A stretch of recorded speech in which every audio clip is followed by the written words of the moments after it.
Assalamualaikum warahmatullahi wabarakatuh. Alhamdulillahirabbil alamin wassalatu wassalamu ala asyrofil mursalin wa ala alihi wa sahbihi ajma'in. Qala rabbi shrah li sadri wa yassir li amri wahlul 'uqdatam min lisani yafqahu qawli. Wasaddid lisani wa hdi qalbi bihaqqi sayyidina Muhammadin sallallahu alaihi wasallam. Wa fa inna asdaqal hadits kitabullah wa khairal hadi hadi Muhammadin sallallahu alaihi wasallam. Wa syarrul umuri muhdatsatuha wa kullu muhdatsatin bid'ah. Allahumma 'allimna ma jahilna, ya Allah ya Tuhan kami, ajarkan kepada kami apa yang kami jahil. Wa dzakirna ma nasina, ingatkan balik kepada kami apa yang telah kami lupa. Allahumma faqihna fid din, ya Allah ya Tuhan kami, fahamkan kami agama. Wa 'allimna ta'wil, ajarkan kepada kami Al-Quran. Allahumma rzuqna ilman nafi'a, ya Allah ya Tuhan kami, rezekikan kepada kami ilmu yang memberi manfaat. Wa amalan salihan taqabbala, dan amalan yang salih, amalan tersebut diterima. Wa rizqan halalan thayyiban, dan rezeki yang halal dan rezeki tersebut baik. Qala Allah Ta'ala fi muhkamit tanzil, a'udzu billahi minasyaitonir rajim. Bismillahirrahmanirrahim. Alladzina yanquduna 'ahdallahi min ba'di mitsaqih wa yaqta'una ma amara Allah bihi an yusala wa yufsiduna fil ardh. Ulaika humul khasirun.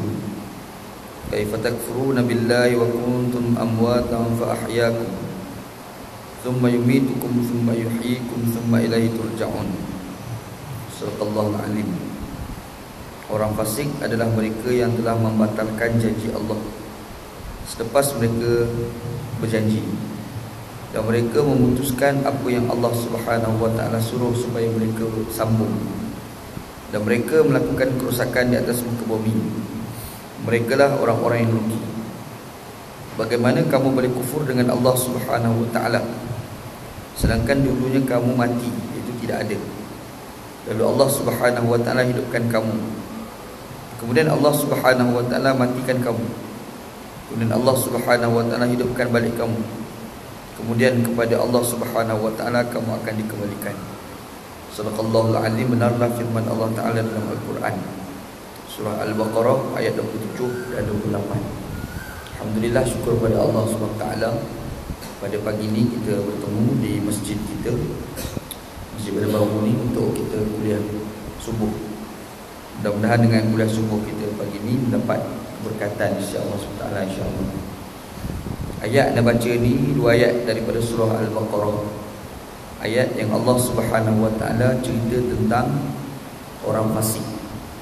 Ayat ni ada cerita berkait dengan ayat sebelum dia. Ayat yang kita baca ni ayat ke-27 dan ke-28.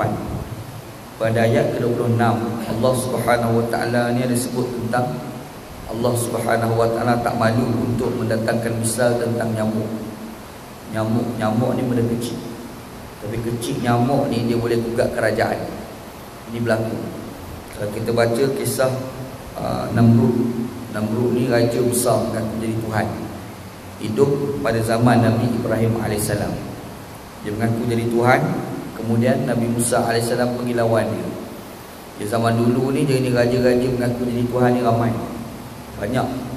Kalau kita baca, kalau kisah yang Allah Ta'ala sebut dalam surah Al-Buruj, qutila ashabul ukhdud an-nari dhatil waqud wa hum 'alaiha qu'ud. Dalam ayat ni Allah Subhanahu wa taala ada cerita kisah seorang raja juga mengaku jadi Tuhan. Dia duduk dekat satu tempat pada zaman dulu. Tempat tu nama Najran. An-Najran nama tempat. Najran ni asalnya orang yang didakwah oleh Nabi Isa AS. Nabi Isa AS dakwah, tapi mereka ni tak pakai. Jadi bila diorang tak pakai, akhir sekali mereka menganggap raja diorang ni sebagai Tuhan. Bila dianggap raja diorang sebagai Tuhan, dalam kampung tu pula ada seorang budak. Yang budak ni, dia ni budak cerdik. Asal cerita dia, raja ni dia ada dia ada menteri-menteri dia. Antara menteri-menteri dia adalah menteri kesihatan. Cuma zaman dulu menteri kesihatan ni bukan mengaji doktor macam kita ni. Masa dulu kalau sebut menteri kesihatan, Tok Bomo besar, jadi boleh jadi menteri. Jadi cerita dia sekarang, Salah seorang menteri tu adalah menteri kesihatan. Dia ni dah tua sakit. Bila sakit tunggu masa nak mati. Dan dia bimbang takut-takut lepas daripada dia mati ni tak ada orang boleh sambung jawatan dia. Dia pun pergi jumpa dengan raja, bagi tahu pada raja. Disuruh raja ni isytihar pada rakyat, mana-mana rakyat yang cerdik datang interview, kita bagi beasiswa pendidikan percuma lah kalau kat Malaysia ni. Kita bagi pendidikan percuma, belajar ilmu kedoktoran. Lepas ni kalau aku mati, budak tu lah sambung jawatan. Raja pun setuju. Raja pun isytihar pada rakyat supaya berhimpun. Datanglah berhimpun ramai-ramai interview datang, dapatlah seorang budak. Budak tu dalam hadis dikenali dengan nama Al-Ghulam. Al-Ghulam nama budak. Budak tu bukan mana Al-Ghulam. Al-Ghulam tu bahasa Arab, makna Melayu je budak. Al-Ghulam. Dalam kisah Nabi SAW, Nabi sebut Qissatul Ghulam, kisah budak tadi. Jadi budak ni pun dia mengaji dengan ahli nujum di istana kerajaan. Dia berulang rumah dia dengan istana. Dia berulang. Cuma tengah-tengah tu ada satu gua. Dalam gua tu ada seorang lelaki, orang tua yang dia seorang sahaja yang mengamalkan ajaran Nabi Isa AS. Yang lain tu semua dok kata raja Tuhan. Cuma bila tengok amalan orang tu tak sesuai dengan orang lain, dia pergi tanya pakcik tu. Tanya pelik sangat amalan pakcik ni. Pakcik tu sebutlah amalan aku ni begini, begini. Sedap dia goreng. Bila bagi tahu dia kata, puasa nak mengaji ya? Boleh. Tak ada apa pun nak main mengaji. Caranya kamu datang awal. Sebelum kamu nak pergi mengaji dekat istana ni, mari singgah dulu mengaji dengan aku. Lepas tu pergi mengaji kat istana. Lepas balik singgah pula. Jadi sehari 2 kali mengaji. Sementara nak pergi mengaji dekat istana tu, mengaji dulu dengan aku. Sementara nak balik rumah tu, mengaji pula sekali lagi. Mengajilah pula hari-hari. Jadi bila dia mengaji dengan tu guru dalam gua pun mengaji, tu guru dalam istana pun mengaji. Dua orang tu guru, dua ilmu yang bercanggah. Bila dua orang tu guru, dua ilmu bercanggah, dia rasa mana satu betul tak tahu. Macam kita lah, kita mengaji seorang Ustaz A. Ustaz A kata hukum ni begian-begian, halal. Ustaz yang kedua kata haram. Kita confuse. Kita mula cari macam mana nak tahu jawapan yang betul, mana satu yang tepat. Biasalah bercanggah. Kalau tak bercanggah lain, bercanggah masalah. Jadi bila dua ilmu bercanggah, dia confuse. Dia kata mana satu lah tu guru yang paling betul di antara dua orang tu guru. Satu hari dia dibalik daripada perjalanan dia, daripada dia pergi ke istana belajar, ala balik daripada gua nak sampai ke rumah tu, tengah jalan tu ada seekor binatang mengamuk. Ada dua riwayat. Ada ulama kata binatang yang mengamuk tu harimau, dan ada ulama lain kata binatang yang mengamuk tu ular yang besar, anaconda lah sekarang ni. Tengok TV tu panggil anaconda, ular besar tu kan, mengamuk. Bila mengamuk, budak ni tengok orang pakat lari lah. Bila budak ni tengok, budak ni terfikir, aku ni ada dua orang tunggu mana satu betul tak tahu. Jadi hari ni aku nak confirmkan mana satu ilmu aku yang betul. Dia pun ambil batu besar tapak tangan kecil lah batunya. Dia pegang batu tu. Lepas tu dia sebut, dia kata kalau sekiranya guru aku yang dalam gua itu betul, aku baling batu ni kena pada binatang ni, mesti binatang ni mati. Kalau binatang ni tak mati, maka tok guru dalam gua tu tak betul. Yang betul tok guru dalam istana. Budak ni dia kata macam tu. Dia pun bismillah Allah Akbar, dia balik batu tu kena pada binatang tadi. Bila kena pada binatang tu mati. Bila mati binatang tu, dia terus letak keyakinan tok guru dalam gua tu betul. Tok guru dalam istana tu Cak Ayang. Ustaz Cak Ayang. Boleh pakailah ustaz tu. Yang boleh pakai tu tok guru di dalam gua. Dia letak satu keyakinan. Hasil daripada keyakinan tu, Allah Subhanahu Wa Taala bagi budak ni kebolehan. Orang panggil ilmu laduni. Ilmu al-laduni. Ilmu laduni, ilmu yang Allah Taala bagi kepada orang-orang yang betul-betul hampir dengan Allah Subhanahu Wa Taala. Dia ada ilmu pelik, khawariqul adat. Kalau kita belajar ilmu tauhid, ilmu akidah, kita akan jumpa satu tajuk dia panggil khawariqul adat. Khawariqul adat ni benda-benda pelik yang menyalahi adat. Khawariq maknanya benda yang mengkoyakkan adat, mencarikan adat. Maksudnya benda tu adatnya lain tapi jadi lain kalau kita buat. Antara benda-benda yang khawariqul adat ni sihir. Sihir ni selalunya diberikan Allah Ta'ala bagi. Allah Ta'ala bagi sihir ni kepada orang-orang yang ingkar dengan ajaran Allah. Dia ingkar ajaran Allah, Allah Ta'ala bagi kebolehan pada diri bentuk sihir. Macam-macam lah, tengok orang masuk jin apa tu sihir belaka tu kan. Apa lagi? Ada Allah Ta'ala bagi khawariqul adat ni kepada orang-orang yang macam Nabi. Dia ada nabi-nabi ni Allah Ta'ala bagi kelebihan pada dia. Dia panggil mu'jizat.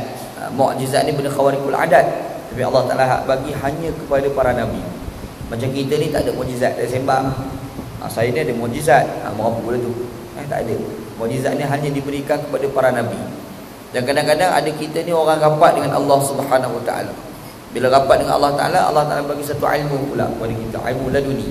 Dan ada benda-benda khawariqul adat, benda menyalahi adat yang kita lakukan. Orang tu yang dapat khawariqul adat tu dia bagi karamat. Keramat, orang kata keramat. Keramat. Keramat bukan Datuk Keramat, Datuk kat Kuala Lumpur. Keramat. Keramat ni Allah Ta'ala bagi kepada orang yang hampir dengan Allah Subhanahu Wa Ta'ala. Cerita ni. Jadi budak tadi ni Allah Ta'ala bagi keramat. Budak tadi ni sebab Allah Ta'ala tengok dia ni yakin dengan ajaran Nabi Isa AS yang diajar oleh guru dalam gua. Akhir sekali Allah Ta'ala bagi keramat kepada budak ni. Apa keramat yang Allah Ta'ala bagi pada budak ni? Budak ni boleh mengubah penyakit sopak dan mata buta. Ini kelebihan Allah Ta'ala bagi pada budak ni. Nak jadi cerita dalam bila ada salah seorang daripada menteri-menteri raja tu dia sakit, mata dia buta. Jadi mata dia buta. Habis orang mari berubat tak baik-baik.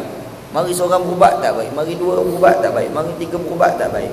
Last sekali hatta tok guru yang mengajar dalam istana tu, tok guru, tok bomo dalam istana tu berubat pun tak sihat juga. Dia bila tak sihat, budak tu sendiri dia menawarkan diri untuk nak berubat. Budak dia sendiri. Dia pergi jumpa dengan jumpa dengan menteri tadi. Dia kata aku nak berubat kamu. Dia kata kamu nak berubat aku, tok guru kamu berubat aku pun tak sihat. Ni kamu pula nak murid pada tok guru tu nak berubat aku. Tak boleh sihat kot. Try lah dulu, boleh tahu kan. Dah sekali dia pun berubat. Nombor dia letaklah sebelum dia berubat, dia syarah dulu, dia ceramah dulu. Kalau kamu sihat, kamu kena ingat yang bagi sihat ni bukan aku. Yang bagi sihat ni bukan raja kita nak mengaku Tuhan ni. Yang dia bagi sihat kamu ni bukan tubuh aku yang mengajar aku ilmu sihir ni. Yang bagi kamu sihat ni ada Tuhan yang mencipta langit dan bumi. Itu Allah Subhanahu Wa Ta'ala. Disebut macam tu. Yang kau ni kata Allah Ta'ala atau apa dia pula? Allah Ta'ala dia buat hari tu mengajar akidah. Kalau tempat kita dia buka kitab sakan hari tu, kitab tauhid mengajar kaum-kaum syarah-syarah. Kawan tu dengar, oi rupa-rupa Tuhan kita nak sembah selama hari ni tak betul. Memang tak betul. Itu standard cahaya lah. Bukan dia pakai bos. Ni yang betul ni Tuhan betul ni. Oh ya ke? Belas sekali kawan ni pun berubat. Bomo lah. Dok bomo berubat. Sehat sungguh, celak di mata ni. Nampak sungguh. Dan berita celaknya menteri tadi ni sampai pada pengetahuan raja. Raja ni panggil, tanya, macam mana kamu boleh sihat? Aku dapat tahu orang pakat-pakat main berubat dah, tapi tak sihat-sihat juga. Tapi tiba-tiba kamu sihat. Siapa berubat kamu? Dia kata ni yang menyihatkan aku ni adalah Allah Subhanahu Wa Ta'ala. Allah Ta'ala siapa dia pula? Allah Ta'ala ni Tuhan. Ada Tuhan daripada aku. Memang kau cak ayam lah, bukan boleh pakai. Ni cak ayam betul ni Tuhan ni. Mengamuk kawan ni. Ni siapa ajar ilmu pelik ni? Siapa ajar ilmu pelik ni? Jadi mula-mula tak nak bagi tahu. Bila tak nak bagi tahu kena tangkap. Kalau tempat kita ni ISA lah. ISA kena taruh sakan dalam itu, kampung-kampung taruhlah sekali tak boleh tahan. Keluarlah yang ajar ilmu ni siapa dia? Budak dalam guru. Budak yang diberi beasiswa tadi lah. Budak yang dapat pendidikan percuma. Jadi dah masuk jumpa dengan raja. Kena tangkap. Tanya pula budak ni, siapa ajar ilmu pelik ni? Budak ni pun tak nak bagi tahu. Dia pula kena hempuk sakan dalam itu. Dia kena hempuk lah sekali dia pun tak tahan. Dia pun sebut yang ajar ilmu ni tunggu dalam guru. Keluar tiga-tiga. Masuk dalam penjara, kena seksa. Macam-macam kena seksa. Akhir sekali keputusan daripada pihak raja, raja kata kita kena bunuh tiga-tiga orang. Sebab kalau biar dia hidup dan kita sebar ajaran ni, tak ada pula orang nak sembah kita. Raja tu fikir macam tu. Dia pun buat keputusan. Keputusannya yang kena bunuh direct ni siapa dia? Guru dalam gua dengan menteri tadi. Budak ni kita tak boleh bunuh pasal jangan. Sebab kita dah habis duit banyak dah bagi pendidikan percuma pada dia. Beasiswa kita bagi pada dia. Tiba-tiba kita nak bunuh, rugi. Jadi kita bunuh dulu yang tu. Yang budak ni kita pungut dia. Sama ada dia nak sembah Allah Ta'ala ataupun nak sembah kita. Kalau sembah kita selamatkan dia. Kalau sembah Allah Ta'ala kita bunuh dia. Okey, mula-mula kita tangkap menteri dengan tok guru dalam gua. Bunuh. Macam mana cara dia bunuh? Dia gaji kepala. Orang dulu Syekh dia punya jahat, kepala orang pun dia gaji. Cuba kita bayang kepala orang gaji, rom-rak bunyi. Kita tengok gaji kayu, kita teman masakan dah. Ini gaji kepala orang. Habis terbelah dulu dekat. Lemak tak ada nak fikir. Nak cerita jahat orang tu. Gaji kepala mati. Mati menteri tadi yang beriman dengan Allah, dan mati juga tunggu dalam gua tadi. Cuma timbul pula budak tadi. Macam mana nak bunuh budak ni? Bila nak bunuh budak ni, dia kata kita tak boleh bunuh saja, kita buat ubutan. Tapi nak ubut tu macam mana? Macam ni, ambil budak ni, kita pergi bawa dah atas bukit tinggi. Sebelum kita nak campak atas bukit tu, kita tanya soalan dulu. Kamu nak sembah Allah Ta'ala ke nak sembah raja kita sembah ni? Bawa naik atas bukit. Bila naik atas bukit ni, budak ni dia pun doa dengan Allah. Ya Allah Tuhanku, selamatkanlah aku daripada kezaliman raja ni. Doa budak tu. Jadi orang askar-askar ni buat naik budak atas bukit, pergi tanya soalan. Kamu nak sembah Allah Ta'ala ke nak sembah raja ni? Budak kata aku tetap nak sembah Allah Subhanahu wa Ta'ala. Tapi budak ni dah berdoa. Bila budak tu bagi jawapan macam tu, askar ni pun tangkap budak nak campak daripada bukit. Masa nak campak, masa itulah berkat doa budak tadi, bukit tu bergegar. Bila bergegar, askar-askar ni jatuh, budak ni selamat. Budak ni selamat, dia bukan lari tak, dia pergi jumpa raja pula. Dia pergi kat istana, pergi jumpa raja. Temenung raja. Loh, macam mana aku datang sini? Mana yang lain? Lain sambil melingkup semua. Dia tu aku datang ni nak jumpa kau lah. Jam lah raja. Jam raja, cuma mana kau boleh sihat ni? Okey, tak ada masalah. Last sekali raja dia pula jam, buat pula sidang dun sekali lagi. Bincang macam mana nak buat. Bincang pembangkang bagi jawapan, kerajaan pula bagi jawapan. Last sekali buat satu keputusan, iaitu kita ambil budak ni, kita buat tengah laut pula. Kita ugut budak ni, nak beriman dengan Allah ke nak beriman dengan raja kita. Kalau beriman dengan raja, kita hantar balik. Tapi kalau beriman dengan Allah Ta'ala, kita campak dalam laut, biar mati dalam laut. Pergi, bawa lah, askar-askar ni bawa pergi tengah laut.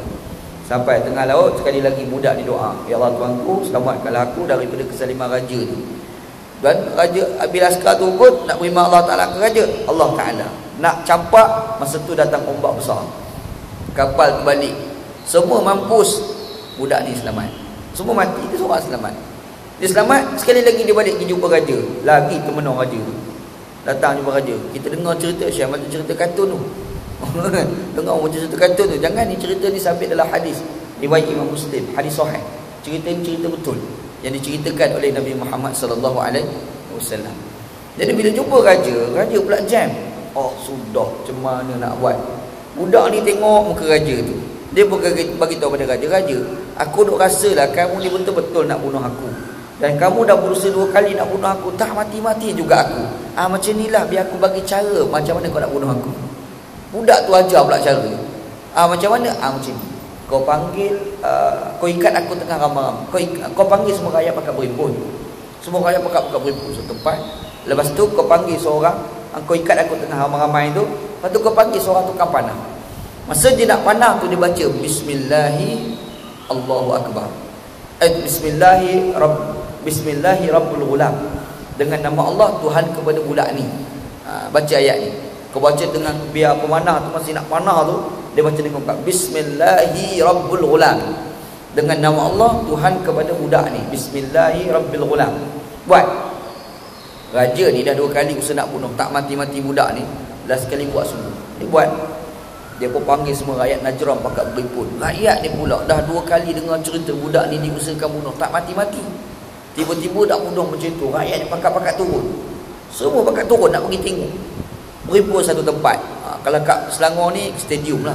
Kat situ pakat tengok semua kan. Lepas tu panggil budak tu diikat tengah ramai-ramai. Lepas tu datang tukang panah. Tukang panah tu masih nak tarik tu, dia baca dengan kuat Bismillahirrahmanirrahim. Dengan nama Allah, Tuhan kepada budak tu. Lepas anak panah tu pergi, betul-betul kena di antara 2 ni kepala. Dia kena kat kepala, di antara 2 mata. Bila kena tu, budak tu pun mati. Bila budak tu mati, orang semua tengok. Orang tu kata, amanna bi rabbil ghulam. Kami beriman kepada Tuhan kepada budak ni. Sebab apa? Sebab guna nama raja 2 kali usaha bunuh tak mati. Tiba-tiba guna nama Allah baru mati budak ni. Orang ramai-ramai tengok, confirm Tuhan kita sembah hari ni cak ayam. Memang Tuhan kita sembah hari ni bukan sekadar cak ayam, cak itik, cak kambing semua duk ke dia. Tak boleh pakai raja ni. Yang betul-betul Tuhan tu, Tuhan yang mencipta langit dan bumi, itu Allah Subhanahu Wa Taala. Mati budak tu. Bila mati budak tu, orang pakat-pakat kata pula amanna bi rabbil ghulam.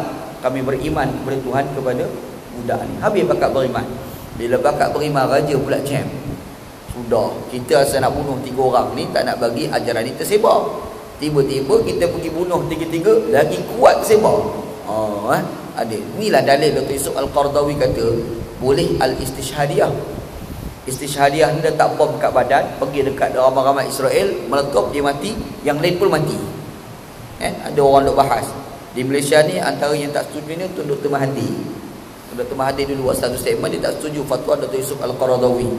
Dia kata mana boleh bunuh diri ni. Qaradawi kata itulah jihad paling afdal. Kita letak bom kat badan kita, Israel mati, dia pun mati. Sebab nak mati ni bukan senang, tahu tak? Betul Syekh. Semua orang ni tak nak mati tau. Sama ada orang tu kaya atau miskin. Orang kaya cara kaya, orang miskin cara miskin. Betul, orang miskin pun tak nak mati. Itu bukti menandakan mati ni hidup ni best. Dia datang muka bumi ni best. Buktinya sebab semua tak nak mati.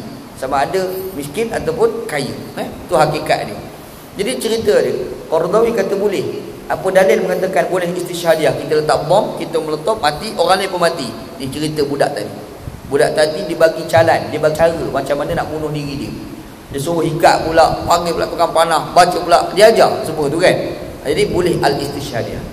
Jadi bila ramai-ramai bakat-bakat beriman dengan Allah SWT, raja ni pula jam. Last kali raja ni pun mula buat sekatan jalan raya. Dia arahkan polis dia arahkan JPJ dia arahkan FRU dia, pergi cari mana orang yang beriman dengan Allah Ta'ala. Buat tangkapan lah. Buat tangkapan. Kata kita ni pergi mana, ada kan buat Roblox, pergi tahan tengok IC kan. Okey, apa ni, tengok rotek, lepas tu tengok lesen, hidup jalan. Dia tengok juga, tapi dia tak tengoklah rotek, dia tengok IC. Oh ni Islam ni. Masuk kan. Bila Islam tangkap, dia pun gali satu parit. Parit tu dinyalakan api. Lepas tu dia panggil ramai-ramai tu duduk kat tepi parit. Lepas tu dia desak supaya terjun dalam parit yang berapi tu. Dia orang ni hati kental, percaya betul dengan Allah Ta'ala, dia orang terjun, dia orang mati syahid. Cumanya ada seorang perempuan tua. Seorang perempuan, dia ada anak kecil. Dia ni disuruh supaya terjun. Dia memang nak terjun, tapi dia teringatkan anak kecil dia, kalau aku mati ni anak aku nak makan apa? Tiba-tiba budak kecil tu bercakap. Dia bercakap.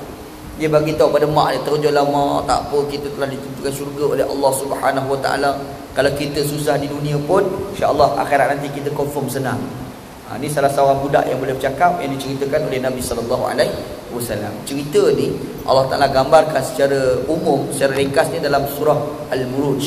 Qutila ashabul ukhdud an-nari dhatul waqud wa hum 'alaiha qu'ud. Dibunuh ashabul ukhdud. Ukhdud ni mana parit. Dibunuh ashabul ukhdud. Dibunuh golongan-golongan yang duduk di tepi parit.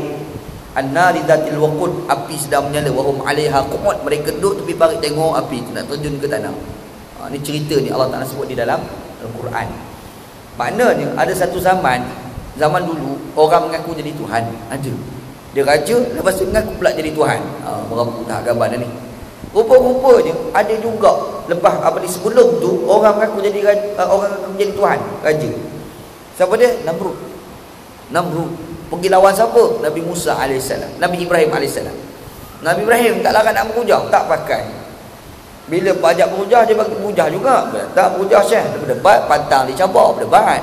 Pergi berdebat, tapi hujah macam gampang lah. Tengok hujah tu, tak pakai tu hujah ni, orang bodoh yang pakai tu. Dia kata macam tu dia pakai. Ni berlaku ni pada Namrud. Pergi cerita pasal, dia tanya, kalau Tuhan kamu ni hebat sangatlah Ibrahim, apa yang Tuhan kau boleh buat sampai kau nak pertikaikan aku? Nabi Ibrahim kata, oi, Tuhan aku canggih, boleh hidupkan orang mati. Kau boleh hidupkan orang mati? Tanya soalan tu. Dia kata, hidup orang mati bukan susah mana pun, senang lah. Dia pun ambil 2 orang pegawai istana, dia bunuh seorang, dan seorang lagi dia biar hidup. Aku, ana uhyi wa umit, aku boleh hidupkan orang mati, aku menghidupkan, aku boleh mematikan. Bukti aku menghidupkan, tengok aku tak bunuh kan, hidup. Aku matikan, mati aku bunuh. Yang tu tak payah dia raja, aku boleh buat. Tak payah aku jadi Tuhan, semua orang boleh buat. Dia tunjuk dia canggih sangat. Ibrahim tengok, Allah, raja mengaku jadi Tuhan, tapi bodoh tak gaban. Payah ni. Kita ni jadi mimpin biar cerdik. Kalau bodoh ni susah tu dah. Temenung kita kalau sembang dengan mimpin lah, bodoh lah. Kita tak larat asyarah, tak reti-reti. Elok macam ni sekal. Ni payah, raja pula tak cerdik. Ibrahim AS tengok tak apa cerdik, tak apalah, kita bagi hujah yang kedua. Hujah kali kedua ni memang smack down. Memang tak boleh bangkit punya kali ni. Apa dia? Allah Ta'ala ni boleh timbulkan matahari. Kau boleh timbulkan matahari? Boleh. Jam kawan tu. Tak boleh. Tak boleh ambil dia diam. Fabuhital ladzi kafar. Kalahlah orang-orang yang kafir itu. Allah Ta'ala sebut Quran. Itu tu raja. Jadi bila dia tak puas hati kalau berdebat Nabi Ibrahim, dia start jadi zalim. Syekh, selalu orang macam tu. Orang jadi zalim ni bila tu nak jawab. Bila tak boleh jawab, start jadi zalim. Macam Nabi Musa AS dengan Fir'aun. Berhujah dah sebelum tu. Tapi berhujah zaman tu tak macam zaman sekarang. Orang zaman sekarang berhujah pakai akal, pakai hujah, pakai fakta. Itu zaman sekarang. Dulu berhujah, dia bukan tengok fakta tau. Siapa yang terror sihir. Siapa yang terror sihir, dia lah paling terror. Berhujah pakai sihir. Nabi Ibrahim AS, Nabi Musa AS pergi jumpa dengan Fir'aun. Fir'aun kata, oi aku canggih. Dia buat keluar ahli nujum negara. Dia buat keluar ahli sihir kerajaan. Semua keluar. Lepas tu nak lawan Nabi Musa AS. Dia pun ambil guni, buat keluar guni. Dalam guni tu penuh dengan tali. Dia balik tali, tukar jadi ular kecil semua. Nabi Ibrahim tengok, Nabi Musa tengok, Nabi Musa pun jadi takut. Gostam belakang sikit. Kaedah orang ni takut, Syekh. Nabi Musa ni takut sebab Nabi Musa ni orang. Takut ni fitrah. Tak ada manusia yang tak takut. Tak ada. Semua manusia ni mesti ada perasaan takut. Cuma takut tu biar normal. Jangan takut yang tak normal. Takut yang tak normal ni antaranya takut bini. Itu tak normal punya takut. Ramai takut bini. Itu tak normal tu. Cakap ke dia, kau ni masuk Tanjung Rambutan lagi baik. Sebab tak normal takut tu kan. Jadi cerita dia sekarang, Nabi Musa bila tengok tali tukar jadi ular, tergustar belakang juga dia pun. Gustar tengok. Allah Ta'ala kata Musa, kau tak payah takut. Tongkat ada kat tangan tu, balik ke? Nabi Musa balik, tadi ular besar, anaconda. Bukan sekadar anaconda, dia pergi makan pula ular. Satu dia makan. Habis ular mampus semua. Masa tu ahli nujum tengok, wah, kita punya sihir boleh kalah. Selalunya sihir tidak boleh membatalkan sihir. Tiba-tiba ada satu kuasa lain yang membatalkan sihir. Bermakna itu bukan sihir. Ular Nabi Musa ni boleh makan ular kecil ni. Jadi ahli nujum tengok, wah, ini betul punya hebat ni. Last sekali jangan percaya dengan Nabi, jangan percaya dengan Fir'aun, beriman dengan Nabi Musa AS. Beriman dengan Nabi Musa je. Fir'aun pula jam, tak boleh nak buat apa. Masa tu start jadi zalim. Dia pun buat arahan tangkap Nabi Musa AS, bunuh Nabi Musa AS. Nabi Musa lari sampai kat Laut Merah tu. Selalunya kalau orang dah tak boleh berhujah, dia start nak zalim. Mana-mana pun macam tu. Kita dah berhujah, kita beri elok, dia fikir nak pukul orang pula. Berlakulah bersih 3.0. Cerita dia tak? Jadi nak bagi tahu, orang mengaku jadi Tuhan ni memang ada pada zaman dulu. Zaman sekarang ni tak ada lah orang mengaku jadi Tuhan. Habis-habis tinggi pun mengaku jadi Nabi. Habis-habis tinggi pun wakil kerajaan langit. Habislah tu. Habis canggih dah tu kan. Adalah zaman sekarang. Zaman dulu mengaku jadi Tuhan, jahat orang dulu. Cuma kita duk tengok cerita pasal Namrud. Namrud ni mengaku jadi Tuhan. Kita duk rasa dia hebat. Dia ada tentera, dia ada raja, dia macam-macam dia ada. Dia ada menteri Namrud ni. Dalam keadaan dia hebat macam tu, rupa-rupa dia dibinasakan dengan seekor nyamuk. Allah Ta'ala binasakan kerajaan dia dengan seekor nyamuk je. Nyamuk dia binasakan kerajaan dia. Dia samsing sangat tau.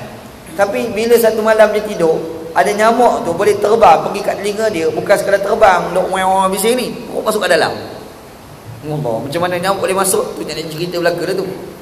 Jadi bila masuk, dia hidup dekat dalam otak. Nyamuk tu boleh hidup dalam otak. Jadi dia jadi tak tenang. Sebab duduk sekejap punya dalam kepala otak dia. Jam lah. Kita ni syaitan yang nyamuk dalam kepala otak. Nyamuk kat telinga pun tak boleh tidur dah. Dia tidur, binatang penyamuk ni. Betul tak? Tu baru nyamuk dah main kat luar telinga. Cuba kita bayangkan nyamuk masuk dalam kepala otak. Dia main pula dalam tu. Tak tidur Syekh. Namrud ni jam tau. Hidup dia tertekan tau. Dia dalam kepala otak. Dia nak bagi tenang, dia kena ketuk. Pam, lega sikit. Okey. Macam tu nak cerita Namrud. Lepas tu bunyi pula, ketuk pula, berhenti sikit, lega sikit. Last sekali dia terpaksa sediakan satu terompah. Kerja dia apa dia? Pegang terompah, kalau rasa pening, ketuk kepala. Ketuk kepala. Disebabkan hari-hari ketuk, last sekali Namrud tu mati kerana ketuk kepala sendiri. Kerajaan yang zalim, yang hebat mengaku jadi Tuhan tu dibinasakan dengan terompah. Terompah ketuk kepala, kang padan muka kau. Punca dia apa dia? Nyamuk seko masuk lubang telinga. Berlaku pada zaman dulu. Allah Ta'ala bagi sebut Quran ni, innallaha la yastahi an yadriba mathalan ma ba'udatan fama fawqaha. Allah Ta'ala kata sesungguhnya Allah Ta'ala tak pernah malu pun nak mendatangkan misal seekor nyamuk. Bahkan lebih daripada itu pun Allah Ta'ala boleh datangkan misal. Ini Allah Ta'ala cerita. Tapi orang beriman ni, kalau orang beriman dengar, dia lain. Orang kafir dengar, lain. Kata Allah Ta'ala, orang beriman, فَأَمَّا الَّذِينَ آمَنُوا فَيَعْلَمُونَ أَنَّهُ الْحَقُّ مِنْ رَبِّهِمْ. Orang beriman ni kalau dengar, dia kata memang kebenaran itu datang daripada Allah Subhanahu wa Ta'ala. Apa yang Allah Ta'ala buat, kita kena akur. Jangan sekali-kali duk lawan Allah Subhanahu wa Ta'ala. Ini orang beriman. Tapi kalau orang kafir, dia petikai. Apa stand orang kafir? Wa ammal ladzina kafaru fayaquluna madza aradallahu bihadza mathala. Kalau orang kafir ni, dia kata apa? Kenapa Allah Ta'ala buat misal macam ni? Kenapa Allah Ta'ala cerita benda macam ni? Saja-saja dia nak petikai benda macam tu. Ni panggil orang kafir. Kita orang Islam ni jangan jadi orang yang mempertikaikan Islam. Jangan mempertikaikan Al-Quran, jangan. Kalau kita pertikaikan, nanti kita dikategorikan seperti mana orang kafir.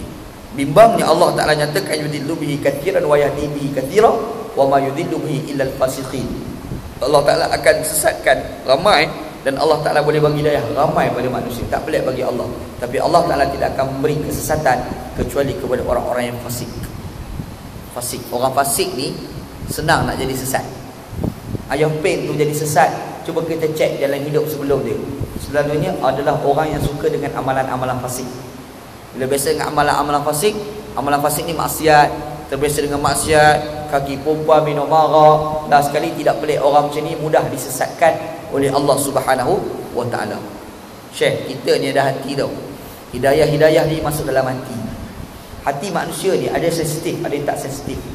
Sebab hati manusia ni macam kulit kaki kita lah. Kulit kaki kita ni, kalau kita pijak batu dekat masjid kita ni ada batu, kita pijak terasa.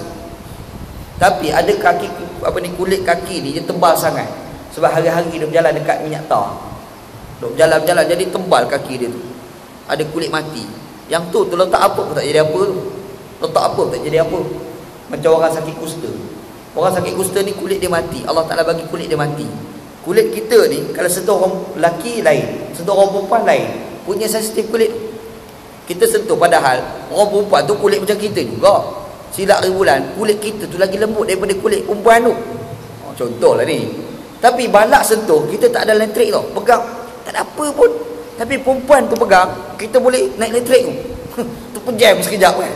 Kenapa dia macam tu? Nak cerita, dia kulit ni jadi sensitif dia. Allah Ta'ala membagi yang kita tak boleh nak fikir benda tu. Benda tu tak boleh dibahas dengan akal, tapi benda tu perlu dibahas setuju dengan apa yang dibuat oleh Allah Ta'ala. Kita terpaksa akur benda tu kan. Ini satu kaedah Allah Ta'ala. Hati manusia pula begitu juga. Hati manusia ni bila sebut syurga, sebut neraka, dia sensitif tau. Dia boleh getar, jantung tak pasal tak berdegup. Tapi ada orang ni, hati dia tu macam kulit kaki tebal tadi. Sebut syurga tak jadi apa, sebut tak jadi apa. Kenapa hati dia tu boleh jadi macam tu? Soalan ni. Sebab fasik. Punca daripada fasik. Allah Ta'ala ni nak pancarkan hati manusia ni dengan hidayah, cahaya hidayah. Yang jadi kafir ni tak boleh nak salah pada Allah Ta'ala, salah pada diri sendiri. Sebab cahaya ni macam cahaya matahari. Cahaya matahari tak pernah terpadam. Cahaya matahari ni tak pernah terpadam. Tapi kenapa boleh gelap?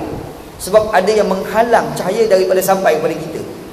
Ni, kita pasal lampu ni. Kita pun ambil satu benda, kita letak dekat bawah tu gelap. Kenapa gelap? Gelap ni bukan bermakna cahaya tak ada. Cahaya tetap ada. Tapi ada penghalang yang menyebabkan tak sampai, menyebabkan tempat jadi gelap. Serupa juga hati manusia. Allah Ta'ala ni bagi cahaya tu sampai, cahayakan kepada hati kita. Tapi yang jadi kafir tu kenapa? Sebab kita lakukan amalan-amalan fasik. Amalan fasik tu penghalang, menyebabkan hati kita ni gelap. Ingat situ. Jadi kita ni bimbang, hati kita digelapkan oleh Allah SWT. Dan Allah Ta'ala nyatakan yang orang ni jadi sesat ni sebab apa? Sebab manusia tu fasik bila melakukan amalan-amalan yang jahat. Ini pesanan Allah. Sebab Allah Ta'ala sebut wa ma yudillu bihi illal fasiqin. Allah Ta'ala tidak akan menyesatkan kecuali terhadap orang-orang yang fasik. Cuma macam mana kita nak kenal orang fasik tu pula? Allah Ta'ala detailkan dalam Quran ciri-ciri orang fasik. Antaranya kata Allah Ta'ala alladzina yanquduna ahdallahi min ba'di mitsaqi. Orang fasik ni ciri yang pertama adalah dia ni suka-suka sangat bermudah-mudah dengan Allah Subhanahu Wa Ta'ala. Iaitu mereka ni memutuskan janji dengan Allah Subhanahu Wa Ta'ala setelah mereka berjanji dengan Allah Subhanahu Wa Ta'ala. Bermudah-mudah. Islam ni mudah. Islam ni agama mudah. Tapi jangan bermudah-mudah dengan Islam. Mudah ni Islam ni sembahyang 4 rakaat musafir jadi 2. Tapi tak boleh bermudah-mudah dengan Islam. Macam mana? Musafir tak sembahyang. Tu mudah-mudah dengan Islam. Kenapa tak sembahyang ni? Ustaz, Islam kan agama mudah. Bapa adik dia faham macam tu. Tak betul. Ustaz tak? Islam ni agama mudah. 4 rakaat boleh jadi 2. Qasar sembahyang. Tapi sembahyang yang boleh qasar ni rubaiyah 4 rakaat. Tapi tak ada orang qasar sembahyang subuh. Dia subuh pun dia qasar. Memang jam tak gaban orang macam ni. Kan? Pada rakaat yang kedua tu sami Allah liman hamidah. Assalamualaikum, assalamualaikum. Kenapa ni? Qasar subuh. Ni gila dah ni gila tak gaban dah. Nak bagi tahu je, nak bagi tahu ni Islam ni agama mudah, tapi tidak boleh bermudah-mudah dengan Islam. Problem yang berlaku kepada orang fasik ni dia cukup bermudah-mudah dengan Islam. Islam ni dia buat macam agama mak bapak dia. Ni problem dia. Dia ingat macam mak bapak dia buat agama. Jangan. Kalau kita dibuat mudah dengan Islam, kewajipan Allah Taala suruh kita buat, kita tak buat dengan berbagai-bagai alasan, kita adalah orang fasik wal a'udzubillah. Mai minta berlindung dengan Allah Subhanahu wa taala. Apa antara ciri-ciri yang mereka ni bermudah-mudah dengan Allah? Allah Taala kata mereka ni memutuskan, mereka ni tidak menunaikan janji mereka terhadap Allah Subhanahu wa taala. Kita berjanji sama kita pun kita marah tau. Kita sama-sama kita berjanji. Janji tak cukup pukul 10. Pukul 10 tak datang, yang datangnya pukul 12. Sakit hati kita, Syekh, marah kau ni pahal. Berjanji pukul 10, pukul 12 baru datang. Marah kita kalau orang tak tunaikan janji kita. Macam mana pula kalau kita berjanji dengan Allah SWT, kita tak tunai janji Allah? Macam mana Allah Ta'ala marah pada kita? Tak tahulah. Pesan tak? Allah Ta'ala marah. Allah Ta'ala marah. Orang fasik ni nombor 1 ni bermudah-mudah dengan Allah Subhanahu wa taala. Yang kedua, orang fasik ni Allah Ta'ala sebut wa yaqta'una ma amarallahu bihi an yusala. Mereka memutuskan apa yang Allah Ta'ala suruh mereka hubungkan. Dia suruh hubungkan tapi dia putuskan hubungan ni. Apa Allah Ta'ala suruh hubungkan tu? 2 perkara. Pertalian di antara manusia dengan Allah Ta'ala. Satu lagi pertalian di antara manusia sesama manusia. Islam ni satu agamanya memang cantik tu lah. Hubungan di antara manusia pun disuruh, Islam suruh kita jaga. Sebab itu dalam Islam kita tak boleh pinang tunang orang, tak boleh.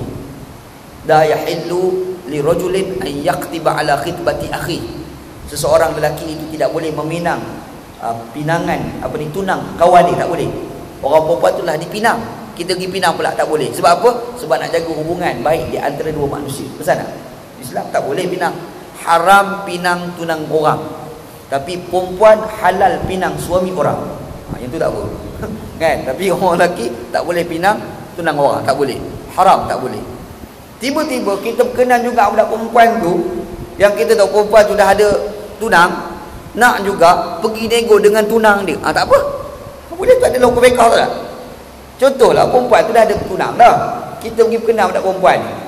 Kita kata ish aku nak sangat. Dapat tahu je dah ada balak dah. Kita pergi jumpa dengan balak ni. Aku ni tengok kau punya tunang, aku rasa berkenan, aku nak ngorat, boleh tak? Bagi tahu. Yang kawan kata, okey, tak ada masalah, ambil lah. Contoh, balak tu pula baik. Ini balak jenis apa aku tak tahulah.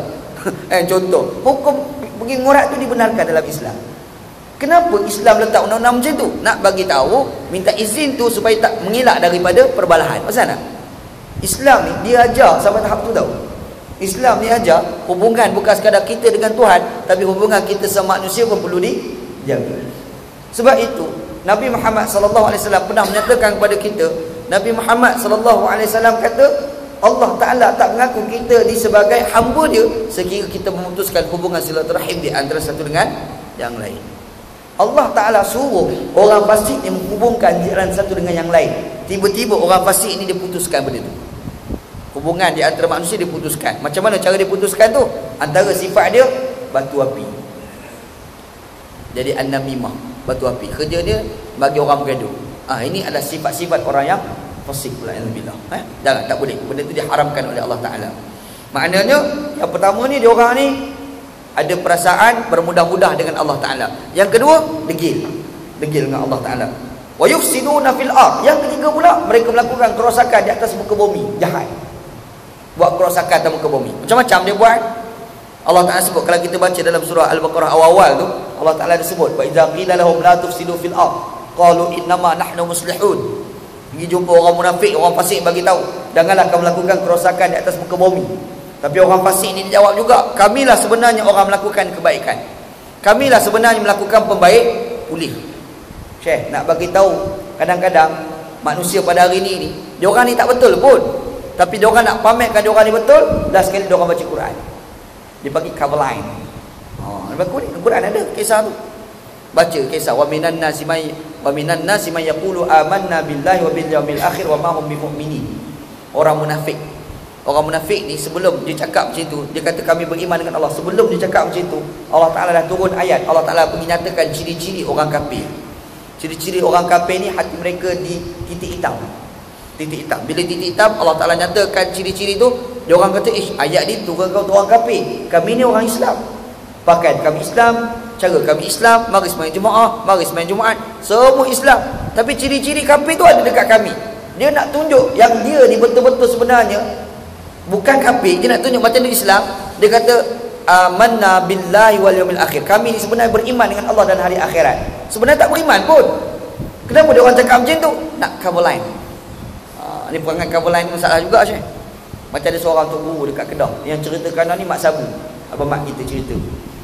Yang cerita ke mak sabu ni Allahyarham Ustaz Fadino. Pergi sembahyang mayat. Duduk tengah sembahyang mayat, tiba-tiba tok guru tu dia pejam mata, terrokok sembahyang mayat hari tu. Eloklah sembahyang mayat berokok. Kalau kita lah rokok ada kat jawapan kot. Kenapa rokok ni? Sebab yang mati tu atuk saya. Itu jawapan kita lah kan. Kawan ini terokok. Bila tok guru ni terokok, dia pejam mata, dia buka mata, alamak aku terokok sembahyang mayat. Bila terokok dia macam mana? Jam lah Syekh, tok guru rokok, malu ke orang lah. Last sekali dia pun buat kebah, buat pingsan. Buat pingsan, cover line. Itu panggil cover line tau, cover line. Apa lagi, kita jumpa seorang kawan kita, duk jalan-jalan jumpa, kita ingat kawan kita, rupanya bukan, muka dia seiras-iras. Kita pun tepuk bahu dia, Syekh apa khabar? Kawan tu balik, alamak tersilap. Contoh, macam mana? Kita pun seimbang macam kena 20 tahun tu. Yang kawan ni pula layan elok. Padahal tak kenal pun. Itu panggil cover line. Dia panggil istilah anak muda sekarang panggil cover line. Itu istilah orang muda sekarang. Orang munafik lagu tu juga. Orang munafik ni Allah Taala nyatakan ciri-ciri orang kafir. Tengok-tengok, ciri-ciri ada kat aku. Macam mana nak cover line?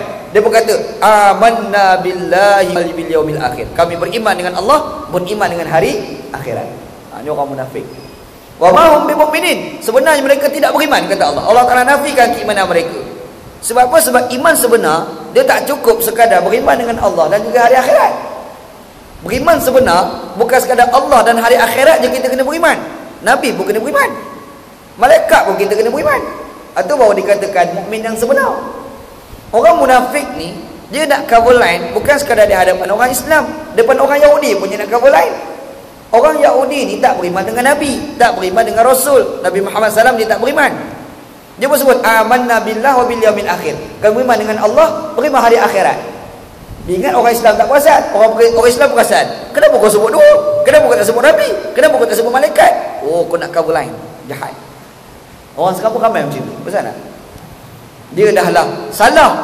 Banyak tindakan dia tak betul. Bila dia nak tunjuk dia betul, macam mana? Dia pun bercakap Islam.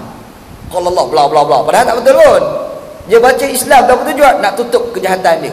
Yang ni perangai orang fasik, bukan perangai orang yang bertakwa. Ni Allah Taala sebut dalam Quran yang kita baca ni. Nampak? Alhamdulillah, minta berlindung dengan Allah SWT. Tindakan kita tidak buat cover lain tu dipanggil wa yufsiduna fil ard. Mereka melakukan kerosakan di atas muka bumi Allah Subhanahu wa taala. Ni ciri-ciri orang fasik. Apa ciri orang fasik? Yang pertama, bermudah-mudah dengan Allah. Yang kedua, degil. Yang ketiga, jahat.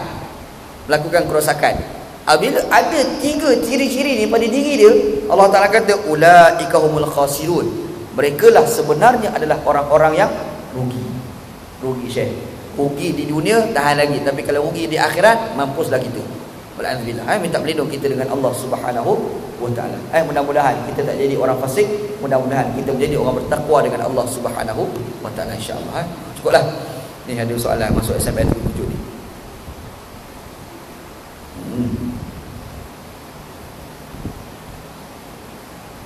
Okey, ni ada seorang tanya nak ni soalan.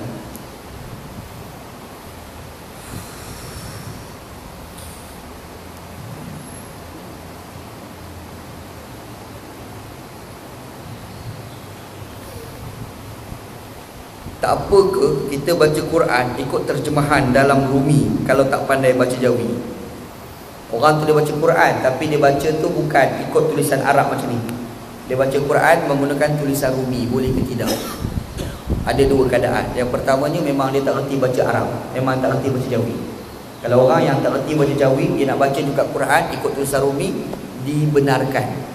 Tetapi kita kena ingat, bila kita baca ikut tulisan Rumi, banyak tajwid tak betul. Sedangkan bertajwid itu adalah wajib. Bermakna kalau dia baca dengan tulisan Rumi ni, dia kena berbetul dengan orang. Dia orang tu dengar, tu guru mana pergi dengar, berbetulkan dia punya tajwid. Tapi kalau dia boleh baca Jawi, baca elok, dia pergi baca ikut Rumi, dan dia baca ikut Rumi tu pula salah, hukum baca tu boleh jadi haram. Ingat itu insya-Allah. Yang paling penting cari tok guru mengaji, itu lagi cantik lah. Boleh insya-Allah belajar kan. Tak boleh ustaz, tua dah. Alah, tua pun boleh. Kalau kita baca Quran ni tergagap-gagap, Allah Ta'ala bagi double pahala. Baca Quran tergagap, baca tu betul tak tajwid, tapi belajar lagi bagi pahala. Bukan bermakna kita ni mesti baca Quran tergagap. Dah baca Quran elok lah, ustaz kata kalau Quran tergagap-gagap banyak pahala. Baca Quran elok dan pergi baca gagap, kenapa ni? Ustaz kata lebih pahala. Itu bangang orang panggil. Kau panggil bangang situ insya-Allah. Apa pendapat ada pendapat mengatakan haram ataupun makruh solat sunat kalau ada solat yang tak qada lagi. Kalau solat sunat pun kosong, tak dapat apa-apa sebab kena habiskan dulu qada. Betul ke ustaz? Contoh dia ni dulu jenis akil balik umur 40 tahun dah. Maknanya 40 tahun dulu tak sembahyang. Macam tu. Jadi banyak sembahyang dia kena qada. Bila dia nak qada sembahyang, yang sembahyang qada banyak tertunai lagi, boleh tak dia nak sembahyang sunat? Satu soalan. Dia nak sembahyang sunat tu boleh, tapi lagi afdal dia qada balik sembahyang ni. Tu lagi afdal. Dan qada sembahyang ni yang wajib ni dalam mazhab Syafi'i. Dalam mazhab Syafi'i, kalau orang tu dah tinggalkan sembahyang dulu 40 tahun, 20 tahun, dia kena qada habis sembahyang ni dulu. Berbeza dengan orang yang bermazhab Hambali. Orang mazhab Hambali, sembahyang dia yang lepas-lepas tu tak payah qada. Yang Nabi Muhammad SAW nyatakan tentang qada sembahyang ni, sekiranya sembahyang tu kita tinggal baru sat-sat baru, itu kena qada. Macam contoh kita ni bagi subuh lewat, sedar subuh pukul 9 contoh, teruknya hari tu contoh kan, macam tu dia kena qada. Tapi kalau sembahyang 7 tahun dulu, 5 tahun dulu, 2 tahun dulu, tak payah qada. Kalau ikut mazhab Hambali, mazhab Hambali tak perlu qada. Itu mazhab Hambali. Jadi kalau kita timbulkan soalan ni, perbincangan ni berlaku di dalam mazhab Asy-Syafi'i rahimahullah. Dia tidak berlaku dalam perbincangan dalam mazhab Hambali, tak berlaku. Jadi mazhab kita ni pula macam mana? Kalau kita ni ada sembahyang tak qada lagi, kita nak sembahyang sunat, boleh tak kita sembahyang sunat? Nak sembahyang sunat tu boleh. Boleh kita sembahyang sunat, tapi afdal kita sembahyang qada tu lagi baik. Qada tu lagi baik sembahyang, kita qada. Lepas tu kalau kita sembahyang sunat, dia kata adakah boleh menyebabkan kita kosong pahala sebab kita tak tunai lagi qada? Tak, dapat juga pahala sunat. Nanti bulan Ramadan dia tak sembahyang tarawih. Kenapa? Saya banyak lagi sembahyang tak dulu. Yang dulu tak sembahyang lagi nak qada lah. Jangan, sembahyang tarawih dapat pahala. Tapi kalau dia buat qada tu lagi baik. Kita sembahyang tarawih, kita ni adalah dulu 20 tahun dulu sembahyang tak tunaikan kan. Kita sembahyang tarawih, orang sembahyang tarawih sembahyang macam biasa. Kita follow Pak Imam tu. Tapi kita qada sembahyang. Jadi bila Pak Imam bagi salam, kita tambah lagi 2 rakaat. Kalau kita sembahyang zuhur, sembahyang asar kan. Boleh? Macam tu pun boleh. Sedang eloklah habis kita tu, orang apa habis selawat pada Nabi sallallahu alaihi wasallam. Bagi pula macam tu sana. Benda tu pun tak ada masalah, boleh, tak ada masalah insya-Allah. Gitu. Okey. Saya terlupa solat asar sehingga di hujung waktu. Saya tergesa-gesa melakukan dalam waktu yang kritikal. Dalam rakaat ketiga asar, saya dengar azan maghrib. Saya teruskan hingga selesai. Macam mana solat saya? Dia terlewat asar, dia tak ingat hari tu. Selalu sembahyang asar ni awal waktu. Tiba-tiba hari tu lewat sembahyang. Lepas tu sedar-sedar, alamak tak sembahyang lagi. Maghrib masuk pada pukul 7 suku lah contoh. Dia sedar tu dia tak sembahyang asar ni pada pukul 7. Ambil wudu nak sembahyang. Masa kat takbir tu 7.10. 5 minit lagi nak habis. Dia pun sembahyang. Pada rakaat yang ketiga, tiba-tiba dengar azan maghrib. Macam mana tindakan dia? Adakah perlu dia batalkan sembahyang? Tak, teruskan sembahyang. Teruskan sembahyang, jangan batalkan sembahyang. Ada kawan anak seorang masa belajar di Pakistan. Dia sembahyang ketika azan. Tengok dok qiyam tu, Assalamualaikum, Assalamualaikum. Wih, peliknya kau. Dia tu buat kerja macam tu kan. Tak. Dia teruskan sembahyang. Teruskan sembahyang dia sah. Walaupun dia bagi salam nanti setelah masuk dalam waktu maghrib sekalipun. Begitu. Macam kes kawan kita ni sembahyang ni sudah sah, alhamdulillah. Okey. Dalam solat subuh, jika berimam dengan imam yang bermazhab selain Syafi'i, yang mana lebih baik, kita baca kunut atau kita ikut imam tak baca kunut? Kita ikut Pak Imam tadi, mana lagi baik? Kita pergi sembahyang dekat Masjid Mekah, Pak Imam Mekah ni tak baca kunut. Sebab Pak Imam Mekah bukan mazhab Syafi'i. Yang kunut subuh ni hanya berlaku di dalam mazhab Asy-Syafi'i sahaja, ingat situ je. Tiba-tiba kita pergi sembahyang dekat Masjid Mekah, Pak Imam Mekah tu tak buat kunut. Yang kita ni Syafi'i, sepatutnya buat kunut. Mana satu lagi baik? Kita nak buat kunut ke kita ikut Pak Imam tak buat kunut? Jawapannya ikut Pak Imam lagi baik daripada kita buat kunut. Kita jangan duk kunut pula ke tepi tu. Gitu, Allahumma hadina fi man hadait. Pak Imam sujud dah. Jangan. Tengok perangai lagu tu. Insya-Allah. Lagi afdal kita ikut Pak Imam daripada kita buat kunut yang ikut aturan diri kita sendiri, gitu. Boleh. Dah cukuplah, habislah. Wallahu a'lam. Lagi klaim pula. Wallahu a'lam. Sallallahu ala sayyidina Muhammad wa ala alihi wa sahbihi ajma'in. Walhamdulillahirabbil alamin. Bismillahirrahmanirrahim. Alhamdulillahirabbil alamin wassalatu wassalamu ala asyrafil mursalin wa ala alihi wa sahbihi ajma'in. Allahumma rzuqna ilman nafi'a, ya Allah, ya Tuhan kami, rezekikan kepada kami ilmu yang memberi manfaat, amalan salihan mutaqabbala, dan amalan yang salih dan amalan tersebut diterima, rizqan halalan thayyiban, dan rezeki yang halal dan rezeki tersebut baik. Rabbana atina fid dunya hasanah, ya Allah, ya Tuhan kami, berikan kepada kami kehidupan kami yang baik, fil akhirati hasanah, dan juga di akhirat baik, wa qina adzabannar, selamatkanlah kami daripada azab api neraka. Sallallahu ala sayyidina Muhammad wa ala alihi wa sahbihi ajma'in. Walhamdulillahirabbil alamin. Qabalallahu minna.